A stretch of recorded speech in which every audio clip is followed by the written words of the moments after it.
আমি চায়না গিয়েছি, মানুষ ইসলাম নামে শুনেনি। আমি চায়নায় ইয়ানতাই গিয়েছি। কোথায়? ইয়ানতাই, বিশাল বড় প্রদেশ। এখন খাবার দাবার খাবো, হালাল এই ওয়ার্ড, এই শব্দ যত জনকে জিজ্ঞেস করছি, সুবহানাল্লাহ, আউযু বিল্লাহি মিনাশ শাইতানির রাজীম, যত জনকে জিজ্ঞেস করছি হালাল, কেউ বুঝে নাই, একজন সিঙ্গেল ব্যক্তি বুঝে। হয়তো কেউ কেউ বুঝতো, বাট আমি তার দেখাই পাই না, বাট আমি কাউকে পাইনি। এরপর আমরা ইয়ান্তা থেকে গুয়ানজু আসছি। গুয়ানজুতে আসার পর আমি মানে সকাল মালয়েশিয়া থেকে আসলে ওই চায়না ফ্লাইটে যাওয়ার পরে তারপরে এই ইয়ান্তাইতে নেমে বেশিক্ষণ অপেক্ষা করে নিয়ে আমরা এয়ারপোর্টে কিছু খাওয়ার জন্য চেষ্টা করছি, কিছুই পাই নাই, ক্ষুধার্ত ছিলাম।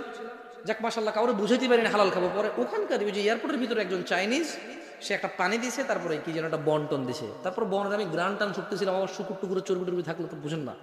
পর আমি জিজ্ঞেস করতেছিলাম তার যে পিক টিকের কিছু আছে কিনা এই জায়গায়। হ্যাঁ, বললো যে না নাই, তুমি বাট তারপরে সে বোঝে নাই আমি কেন এটা অ্যাভয়েড করতেছি। সে বললো যে I don't understand why you avoid this. সে বললো যে তুমি কেন এটা অ্যাভয়েড করতেছো, বুঝতেছে না।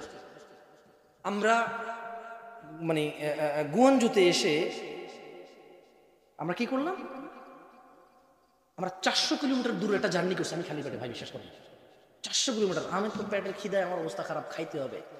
পরে ওই যে যাদের কাছে, যারা আমাদেরকে রিসিভ করছে ফ্যাক্টরি ভিজিটে, ওরা এর আগে যত বাংলাদেশিরা আসতো সবাইকে একটা স্পেসিফিক রেস্টুরেন্টে নিয়ে গেছে, খাওয়াইছে। আপনি কি জানেন ওখানে ওরা হালাল মানে কি বোঝে জানেন? মানে শুকর নাই তার মানে কি?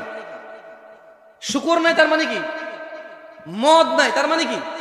হালাল। কিন্তু যে বিসমিল্লাহ বলে জব যে করতে হয়, বিসমিল্লাহ বলে জব করতে হয়, এটা তোরা জানে না। এবং বাংলাদেশিরা, পাকিস্তানিরা, ইন্ডিয়ানরা, সৌদিরা, কুয়েতিরা, এই পুরো পৃথিবীর সমস্ত মুসলিম আমরা অপারগ হয়েছি। আমরা ওদের কাছে গিয়েছি, কিন্তু আমরা ওদেরকে বুঝাইতে পারি না যে ইসলামে বিসমিল্লাহ বলে আল্লাহর নাম ব্যতীত যদি কোনো পশু জবাই করা হয় তা খাওয়া যাবে। এই মুসলমানরা যারা যায়, তার মানে সবার কথা জানি না, কেউ কেউ হয়তো খাইছে, ও শুকর নাই, মদ নাই, ঠিক আছে খাও। এখন ওই চাইনিজ যারা আমাদেরকে রিসিভ করছে, তাদের একটা আইডিয়া হয়ে গেছে যে যেই রেস্টুরেন্টে মদ আর শুকর নাই, পর্ক শুকর নাই, ওটাই হালাল, ওটাই কি হালাল। আমি ওখানে খেতে পারলাম না ভাই, আমার রুচি হলো, আমি ক্ষুধার্ত। এরপর আমরা ওই ফ্যাক্টরি থেকে আবার 400 কিলোমিটার দূরে আসছি, যেখানে আমাদের থাকার কথা। আসার পর আমি গুগলে সার্চ করে দেখলাম যে কোনো তেমন কিছু পেলাম না। একটা বাংলাদেশি রেস্টুরেন্ট পাইছিলাম গুগল ম্যাপে, আর একটা লেবনানি রেস্টুরেন্ট পাইছি। আপনি বিশ্বাস করবেন, এরপরে আইসা ওই লেবনানি রেস্টুরেন্টে ঢুকছি, ঢোকার পরে খানা খাইতে বসছি, রাতের কয়টা বাজার বলে বুঝাইতে পারবো না। এরপরে আমি ওই যারা আমাদেরকে রিসিভ করছে চাইনিজ, ওদেরকে বললাম যে তোমরা কি এটা খাবা? সে আমার কি জবাব দিচ্ছে জানেন? বলছে যে উই ইট এভরিথিং। সে আমার কি বলছে? We eat everything. ওয়াল্লাহি কসম বিল্লাহি তাআলা, আল্লাহর কসম, আমি এই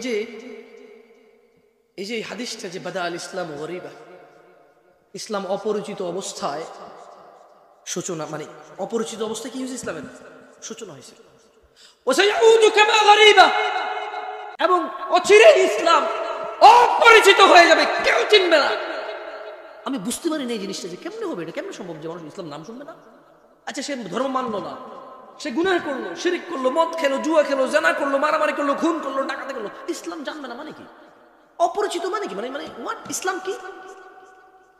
আমি চায়না ইয়ান্তাই আর গুয়ানজুতে গিয়ে, গুয়ানজুতে মুসলিম কিছু এরিয়া আছে কেমন, যখন আমি ইয়ান্তাই ছিলাম এবং গুয়ানজু যখন 400 কিলোমিটার দূরে গেছি, চায়না তো মানে 130-140-150 কোটি মানুষ হবে, রাইট?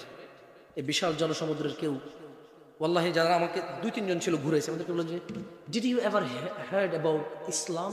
সে বললো যে sorry, I am sorry, I don't. সে বললো জানি না। আমি বললাম যে হোয়াট রিলিজিয়ন ইউ আর, তুমি কোন ধর্মের? বলেছে আই ডোন্ট হ্যাভ এনি। এমন না যে সে বৌদ্ধ ধর্মের, এমন না যে সে বৌদ্ধও না। আমি তো ভাবছিলাম যে চাইনিজরা হয়তো বৌদ্ধ, বুদ্ধিস্ট। ওরা আসলে এমন এক নেশন তৈরি করতেছে যারা কোনো ধর্মই মানে না। তারা যা দিবে তা খাবে, যা দিবে তা খাবে, রুচি হইলে, রুচি না হইলে খিদা লাগলে খেয়ে ফেলবে। কোনো ধর্ম নাই, কোনো কি নাই, ধর্ম নাই।